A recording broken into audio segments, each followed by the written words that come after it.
Kia ora tātou, ko Auraki te maunga, ko Apauaho te awa, no Otatahi aho, ko Milne toku whānau, ko Heather toku ingoa.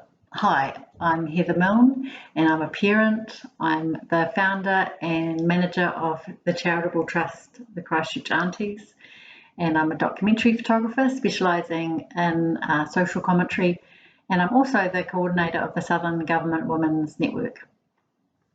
The Christchurch Aunties actually takes up most of my volunteer time. We provide practical support and donations for women and children who have experienced family violence or vulnerability. And my role is to communicate to the 4,000 aunties in our network and to collaborate with approximately 10 key organisations who we supply donations to, such as security cameras, baby gear, mobile phones, furniture, pads, tampons and blankets. So we make a genuine and positive impact in the community. I'm going to chat briefly now about how we identify ourselves and how we can reframe that through volunteering. Because in Western society, there's a real tendency to value people based on their job title. But in the era of COVID-19 and the lockdown and the subsequent disruption, this attitude wreaks havoc on our mental health. People have been restructured, they've lost jobs, they might be working reduced hours and have reduced income and maybe working in a really different physical environment. So what does this say about who they are if they identify themselves by their job? How does this value assessment model reconcile with job seekers, with students, or those on low incomes? Maybe our success and identity has nothing to do with how fancy our business cards are. Maybe it's about how we work, whatever that is, and our values, and how that combination benefits our local community and our whānau. For some lucky people, their full-time job fulfills this community and personal need beautifully, but for many, it's just a way to pay the bills. Now, in my perfect world, the words work and job would be very, very loosely defined. It's not 9 to 5, Monday to Friday. Look to see where you can make a difference. And this is where volunteering fits. From a career perspective, volunteering looks nice and tidy on your CV and on your LinkedIn profile. And yes, you learn new skills and make useful contacts.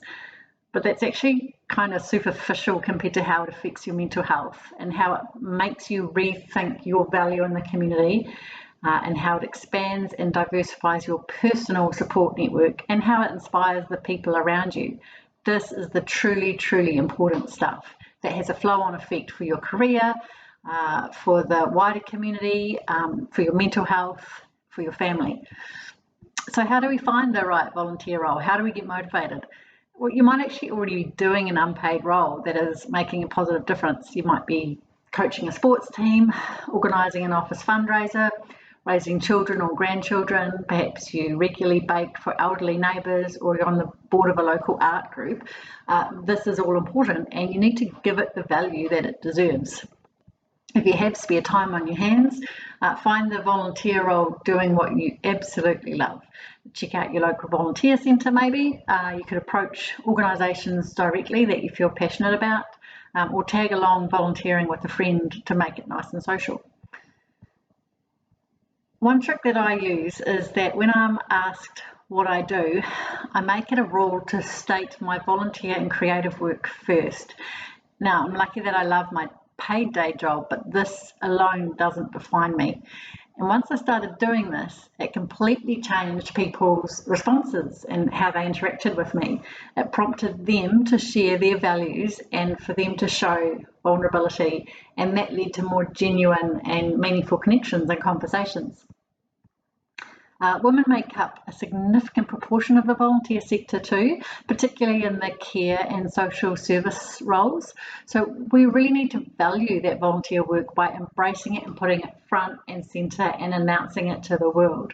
And you can start the next time someone at a conference or a party asks you what you do, just put your ego and the business card aside and respond by telling them about the difference that you make in your community. Thanks for listening.